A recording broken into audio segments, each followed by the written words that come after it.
Hey everybody, welcome to Reflections, the Wisdom of Edgar Cayce. We're coming to you, as always, courtesy of our broadcasting partner, moretalk.tv. Today on the show, I'm honored to welcome back Henry Conlan. Henry is Australia's foremost numerologist, and he has a long history of accurate assessments and more than 26 years of media experience. He lives in Melbourne, Australia, where he works with spiritual groups, and he also spends part of his time here in Virginia Beach. Henry works with the Pythagorean system of numerology that's based on the relationship between music, mathematics, and astronomy. In addition to his private sessions, Henry has also lectured in Australia, Europe, and America, and appeared in numerous newspaper, radio, and television interviews. Henry, thank you so much for joining us today on Reflections. Thanks there, Brett. And I want to start with an introductory question of what is numerology, and can you tell us a little bit about your personal approach to the subject? The numerology I do is mainly the birthday. I specialise in the birthday, and that can tell me characteristics of the person and what cycle they're in and what year number they're in. So the birthday is pretty important to me. The system I use is a Pythagorean system, and Pythagoras put the meaning to numbers and numbers to colours and numbers to music, so it sort of gets back to vibration. There's nothing new under the sun, but numerology is more mathematical, it's more of a science. Because you've got those numbers, you've got some of those characteristics, and I encourage people to use their talents. But the big thing is people have free will, and with that free will I'm never sure whether you're going to turn left or turn right. So numerology is a helpmate, and I basically try to help people to help themselves. Right. And you mentioned free will and the importance of that as far as predicting things and telling people about things with numerology, which that's right in line with the Cayce material, because I know the Cayce material, there was a lot of predictions that came out of his readings, but he always said that the guiding force is free will, so you never know which way people are going to go. So in saying that, what have you found that Cayce has to say about numbers and how they affect vibration and how they affect us throughout our life? Yeah, well, Cayce did a certain amount on it, but I must admit the Pythagorean system's a bit different. Yet, through Edgar Cayce, I found when I came in '79, he had a book there, These People Are in Atlantis, and because he had the birthday, I could do these cycles, but about 90% had this 11 pinnacle, so I ascertained from that the 11 pinnacle was tied up with ancient Egypt or Atlantis, or they'd done it before they could do it again. So, yeah, Cayce's can be very helpful. Excellent. And you talked a little bit about cycles. Can you tell us what's the importance of cycles when it comes to your type of numerology that you do? Yeah, well, usually the first cycle goes from about age 1 to 30, then the second 30 to 39, and then the third 39 to 48, then the last cycle 48 onwards. But they're different cycles. They mean different things. Excellent. And how do cycles is there a general thing that you can expect from each cycle, or is it completely unique to the individual? Is there any generalities? Oh yeah, well it's they're unique to the individual, but other people have them too. Yeah. Excellent. And what kind of answers can you expect to get from numerology?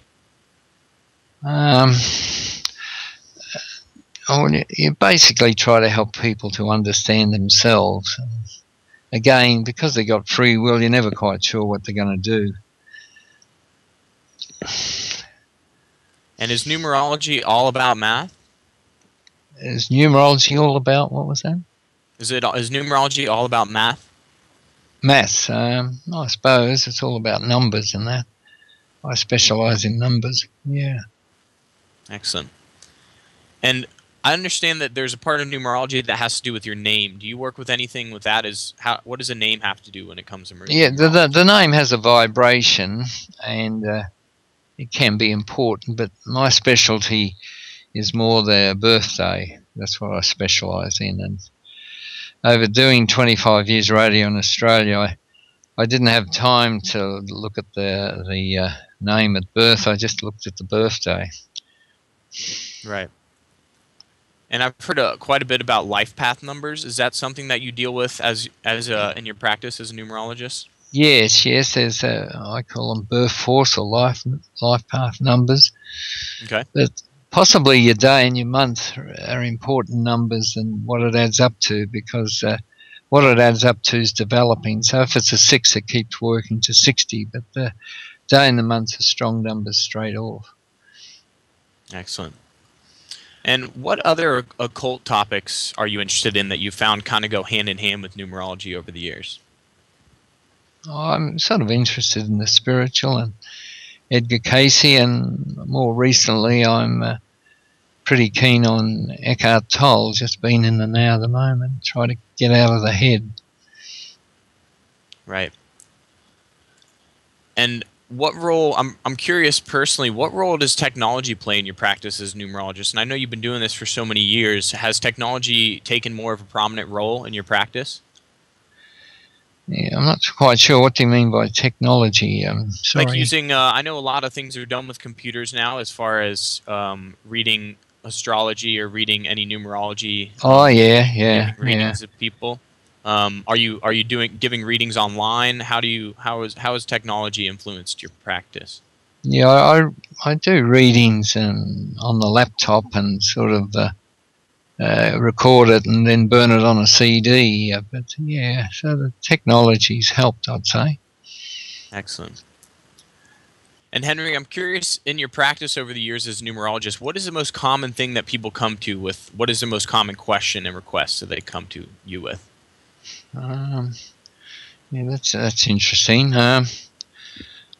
Well, I sort of do their numbers and try to help them understand themselves, but the most common question, yeah, I'm not quite sure there. They can vary.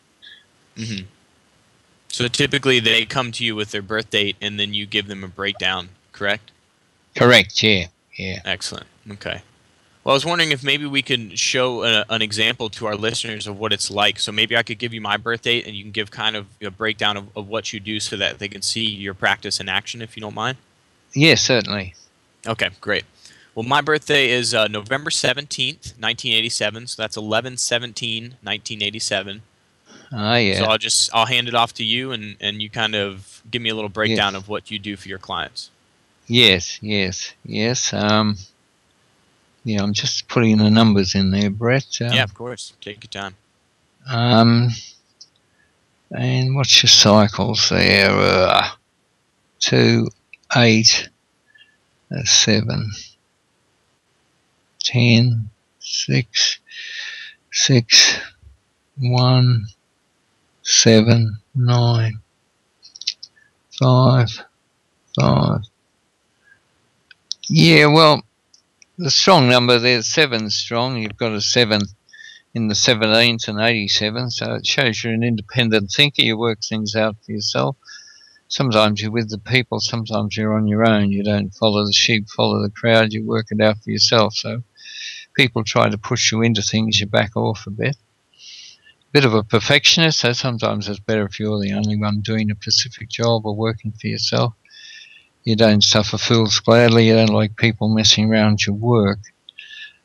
And from time to time with the 7s, you've got to encourage a bit of optimism. Sometimes you can get a little bit pessimistic, a little bit the doubting Thomas, or might get a bit round off if nothing much is happening. And if the 7 happens to become negative, there's a chance you might start to go in on yourself or destroy yourself or go too much out on a limb. So from time to time, you've got to encourage a bit of optimism away you go. If I challenge you and say, well, you couldn't go out and run that shop or organise that meeting, well, you're just liable to go out and do it to prove me wrong. So you're often at your best if you've got a few challenges on your plate. Can you relate to some of that? Yeah, absolutely.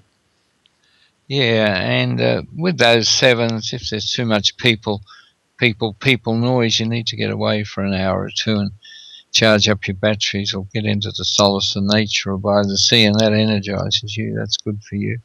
So if you're with people, all right. If you're on your own, all right. You're pretty independent. You can stand on your own 2 feet.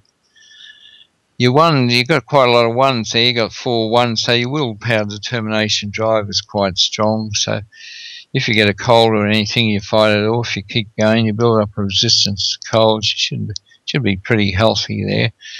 And if you played any sport or anything competitive, you'd sort of keep trying and try until the bell went. So that helped you to catch up to the other person or even pass them.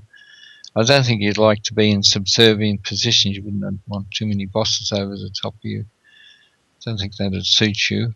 Your self-esteem, self-image is all right. From time to time you might have to psych yourself up or get into positive thinking books or affirmations. But overall, you're a bit of a self-starter. This is the day I most enjoy it. So the ones help you to keep on keeping on. It looks quite strong there.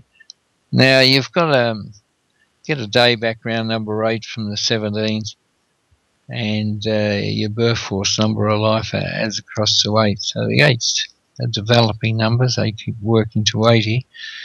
And the 8, to me, Brent, is tied up with the heart. And of the numbers, the 8 is the love vibration. So love of the home, love of the family, love and affection is important to you. You give out a lot, but you need a bit of love and affection back. Usually the 8, you can use your voice in singing or speech or teaching or debating or selling or acting or drama or cutting people down with your voice. It's a bit the pioneering number. At school you could have been interested in history or geography or different time slots or different civilizations back in time. So you're not all modern. You like a bit of the old. We have an eye for antiques. It's a little bit the sentimental number, it's a little bit the romantic number. So sometimes you like the old love songs, the old movies. But symbology-wise, the 8 is a double circle or infinity.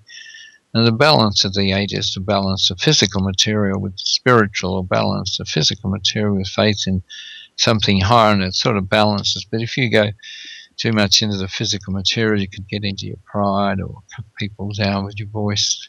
How dare they? Or you may go seeking love where the grass is greener on the other side. But the higher side of the 8, the family, the home's important. You can use your voice. And because it's a feeling number, you should like the theatre or live shows or musicals or dancing. So that's a little bit there on the grid. Will we have a look at these cycles of life? Yeah. Yeah, okay. Well, your first cycle there went from age 1 to 28. Your challenge was a 6 and your pinnacle was a 10. So the 6 challenge shows you a little bit black and white. And I was sort of saying to loosen up, don't be too black and white. Don't come on too heavy. Everyone has their own pathway, their own destiny. So you just have to watch it a bit. And your first cycle there, up to 28, was a 10, which was quite a strong cycle. It was a positive cycle. It was more or less saying whatever you put your energies into, you're meant to be successful. But you sort of have to stand to be counted, implement your own ideas. You weren't meant to be one of the sheep, one of the crowd. So it could have been a little bit emotionally lonely. You had to make decisions, follow things through, get things done. Now your second cycle there, 28 to 37, your challenge is a 1 and your pinnacle is a 6. So the 1 is sort of saying strengthen your will, believe in yourself, psych yourself up. I will, I can, trust your own feelings, trust your own psychic. Don't let people talk out of it. The more you believe in yourself, the more you give out, the more you achieve. And your pinnacle in this period, 28 to 37, is a 6, and a 6 is a very humanitarian cycle. It's very much helping in the home, helping in the community, sort of giving and helping others, brotherhood of man. So if you get selfish or self-centered, it doesn't work for you. You sort of got to give yourself a kick and get out and help someone. Your faith, your beliefs, your spiritual, your meditations are meant to be very important. So that's pretty tied up with people, that cycle, 28 to 37. Now your third cycle, 37 to 46, your challenge is a 5 and your pinnacle is a 7. And the 5 challenge tells me there, Brett, you've got a lot of interest, and sometimes you spread yourself a bit thin and you're halfway through something and you want to flit into something else. And the challenge 5 is sort of saying to channel it and do 1 or 2 things properly, or finish one thing before you jump into the next. And the pinnacle there is whatever that is, 37 to 46 is a 7, and the 7 shows you probably go into a different direction. There's a little bit of learning or specializing or perfecting. Sometimes you look into metaphysics or the hidden forces of nature. So you sort of got to balance the physical material with the spiritual. But if you just push for money, it doesn't work. So whatever you learn or specialise in that cycle, you sort of give that out more in your next cycle there, Brett. Now your last cycle there, what was that, 1, 2, 40, 46 onwards, and you're staying out whether you live to 60, 70, 80, your challenge is a 5 and your pinnacle is a 9. So again, this 5 comes in.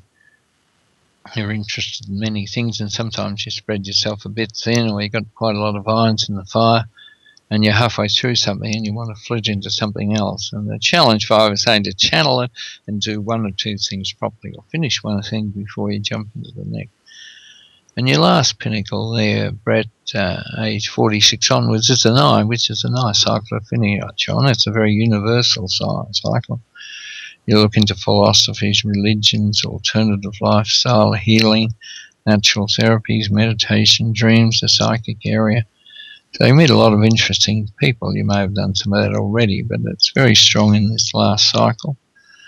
You've got to be helping people, so if you get selfish or self-centered, it doesn't work for you. You sort of got to give yourself a kick and get out and help someone. And your faith, your prayer, your meditation, they sort of get deeper. And it's a universal cycle, so it's interested in the world. You may do some world travel in that period. So that's a bit on the pinnacles and challenges, Brett. And last we looked at the personal year. So the 17th of November 2015 as across to a 9 year. So a 9 year is a bit of a wind-up year, Brett. You see, so your energy level's a little bit up and down, the biorhythm's a little bit out of balance. So you could feel a bit flat, a bit sluggish, so you sort of got to watch your health. If you push yourself too hard, you're more susceptible to health troubles. So things are winding up. Sometimes people go out of your life, you're going this way, they're going that. There's not as much in common. You can have all your goals and ambitions, but they don't work in a 9 years, so you've got to be a bit patient there. So, but then the following year, 2016, you go into a 1 year there, Brett, and the 1 year's tied up with willpower, determination, drive, any goals, any ambitions. That's the year to go for it. So often there's new beginnings, new opportunities. Your energy's good, your confidence is good, you're hitting the button. So it's a very busy year for you in 2016. So there are a few things there, Brett. Excellent. Thank you for that. And I'm curious, there's a couple things that came up when you were giving me that reading. I know you talked about positives and negatives. And is there a certain positive or negative correlation with individual numbers, or is that purely a free will thing when it comes down to it? Yeah, probably a free will. Okay. Yes, you've got the 7, 8, 9. You can be a little bit secretive there. You keep things to yourself. And you sort of got to learn to get it out or bounce it off people. Don't hold it in all the time. Right. And I'm sure you get this question from some of your clients are there any numbers that are more important than others in numerology? Not really. Not really. Not so much in the grid, the birthday, possibly in the pinnacles and challenges. Some of those numbers can be pretty important.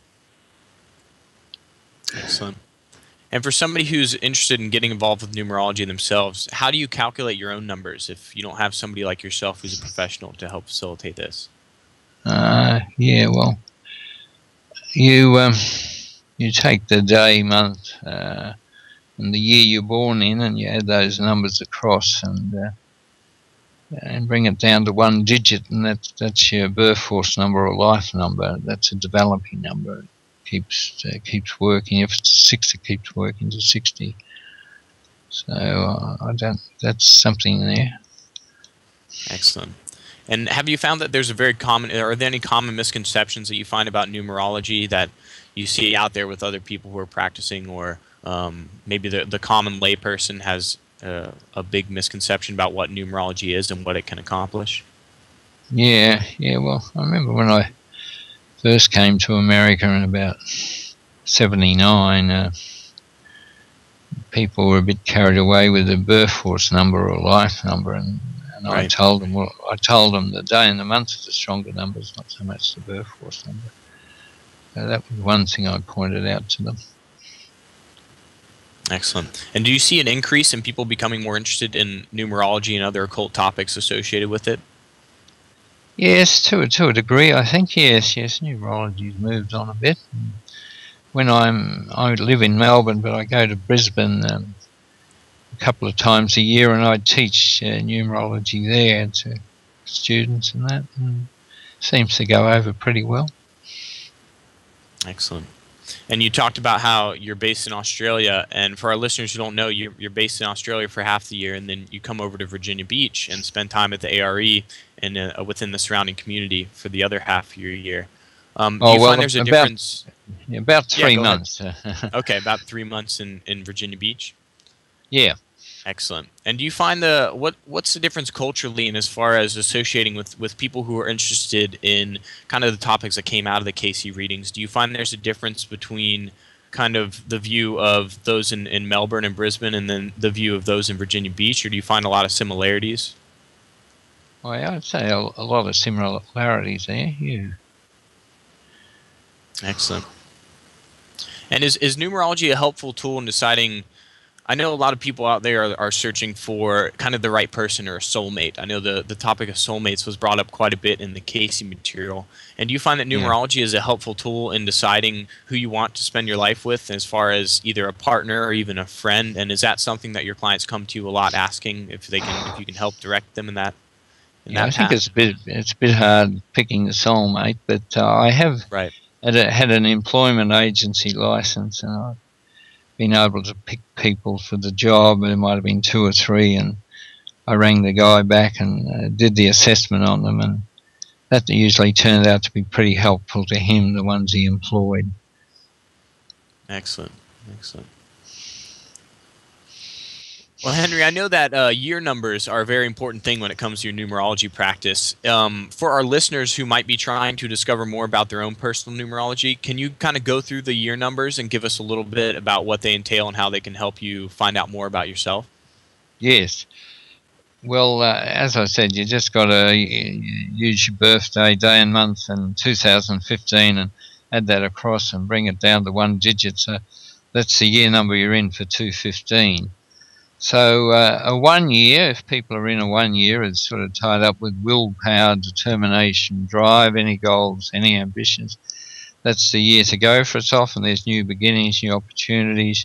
Your energy's good, your confidence is good, you're hitting buttons. So it's a very busy year. It's a very positive year, people in a 1 year. Now, people in a 2 year, it's a bit different. It's a bit of a consolidating year. And sometimes in a 2 year, people around you, relatives, friends, family, or loved ones, or people you work with, they come out of the woodwork and dump their problems onto you. So it can be a little bit emotional. So you've got to use a fair bit of tact and diplomacy. If you push too hard, it backfires. So it can be a bit heavy on your nervous system. So you may want to get into your vitamin B or herb. People like Al Gore, John Kerry, John McCain, Mitt Romney, they all lost elections in a 2 year. So it's not a real go year, so you've got to be a bit patient there. Now, people in a 3 year, the 3 year is sort of one of the best year of the 9 year cycles. 3 years quite a creative year. There's new things coming into your life, new people.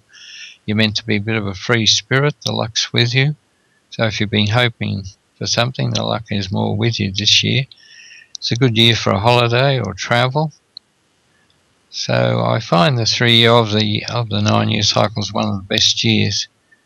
And if you don't enjoy it, it's a little bit your own fault. Then we come to a 4 year, and a 4 year's fairly practical. It's fairly down to earth. You're meant to budget, watch your money. You're meant to get the physical into shape. You've got to get into system and order and routine. So it's pretty practical, down to earth. It's not all love and light there, a 4 year. Then we come to a 5 year, and a 5 year, the theme of the 5 year is change or changes. So that could be many things. It could be change of work or change of living area or travel or the unexpected.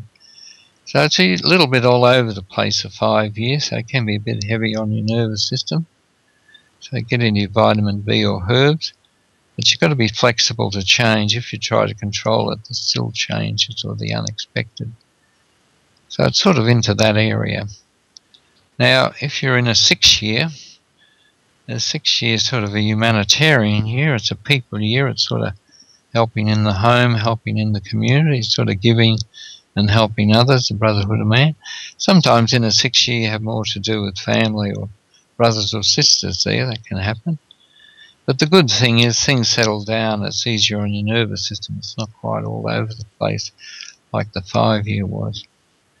Now, people in a 7 year is a little bit look in. Where am I going? What's it all about? Make a few decisions in your life. So it's a little bit introvert, not all extrovert. So it's a good year for study or courses or taking things in. But if you try to push out and make things happen, it doesn't seem to work in a 7 year. So you've got to be a bit patient there, and usually money's a bit tight. So you've got to take it a bit easy there in a 7 year, from my knowledge.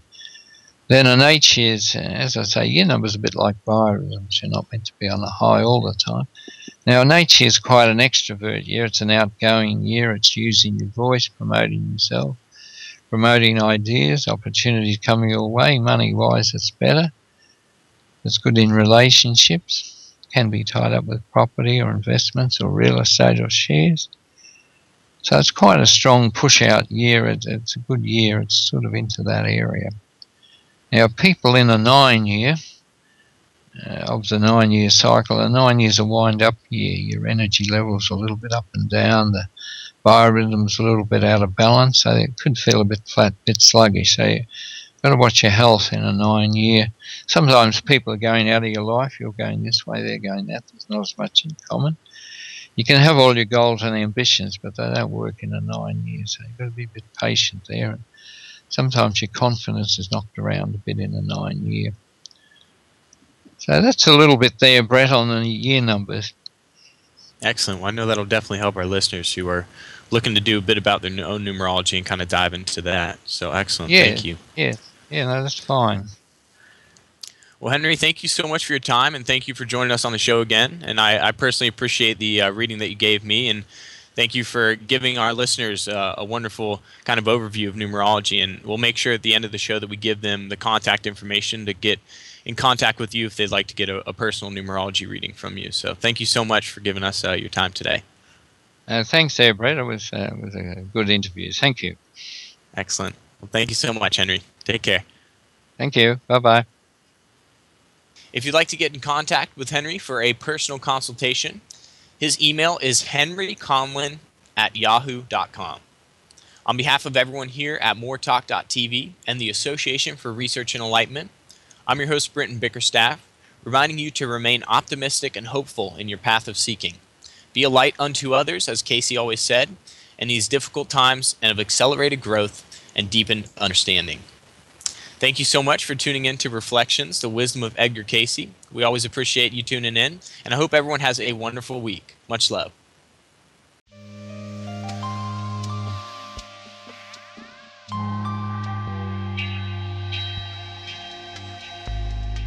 Now it's time for the Thought for the Day here on Reflections, the Wisdom of Edgar Cayce. And joining me for the Thought for the Day is Dr. Bill Austin. Bill, thank you so much for joining us today on Reflections. Hi, Brent. Great to be here. Thank you for having me. My pleasure. And if you can go ahead and read the Thought for the Day for our listeners today. I'd be happy to. This thought comes from reading 3245-1. Know that you are going through a period of testing.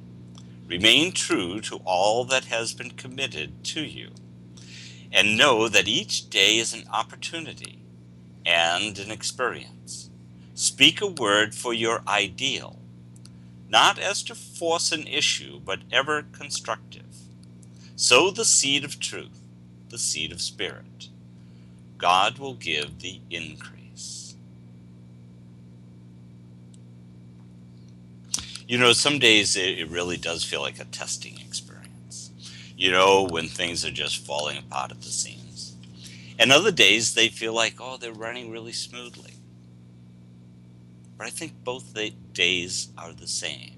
It's how consistent and persistent are we at striving towards our ideal and sharing that with other people. Maybe not so much in browbeating them with our words of here's how they should live their life, but how are we living our life? We have an opportunity every moment of every day to express our inner feelings. And are they centered around our ideal? Is that what we're demonstrating to other people? You know, and sometimes I'll do something, I'll look at what I've just done and say, oh, Bill, we're pretty far away on that one. You know, get it back together. But, you know, you can only, you know, bring it back together. You can only capture yourself or stop yourself if living your ideal or striving for your ideal is part of what you really want. And so, you know, I look at thoughts like this and say, boy, what a reminder, you know, that every moment is an opportunity to get centered again and to offer that kindness, that brotherly love on a moment-to-moment basis. Yeah. Yeah, this one is an incredible reminder. It's got a few different things in it. One part in particular I love that's included in this thought is it says, speak a word for your ideal.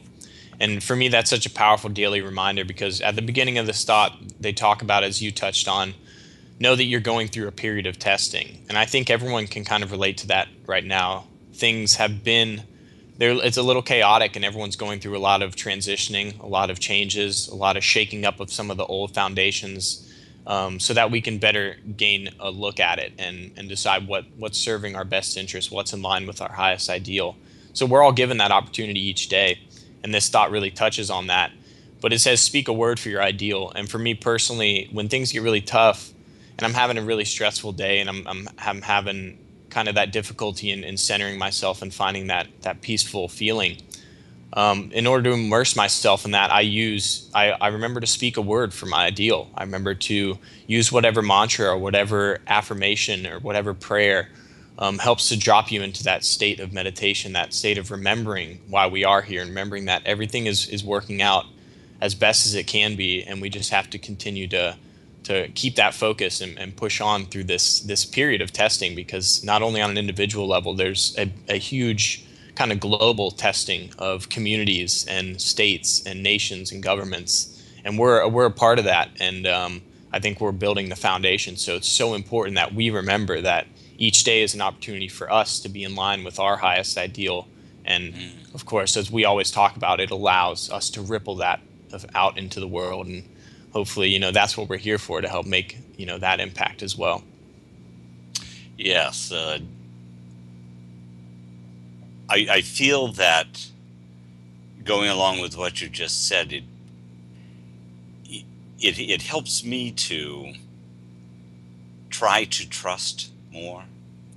You know, that yes, I've got my ideal, but can I trust that there's help from the inside and from the outside as we try to manifest this? You know, is it going to be okay when you can look out sometimes and just see utter chaos out there? Right. And thoughts like this help to remind me, you know, you're trusting in something greater than yourself here. You know, you've got your tools from the readings. Here's how you keep yourself centered, bring yourself back to center. But I know in one of the reasons it talks about, in whom do you believe? And there's that element of trust that really helps to keep us together so that we can offer the love that is in the inside and allow it to manifest out through us. Absolutely. Well, Bill, thank you so much for sharing your thoughts. It's always a pleasure to listen to you. Oh, it's great to be with you, Brent. Thank you so much for having me. Absolutely. My pleasure. And we look forward to having you on next week. You take care, Bill. Thanks. You too, Brent. Bye-bye.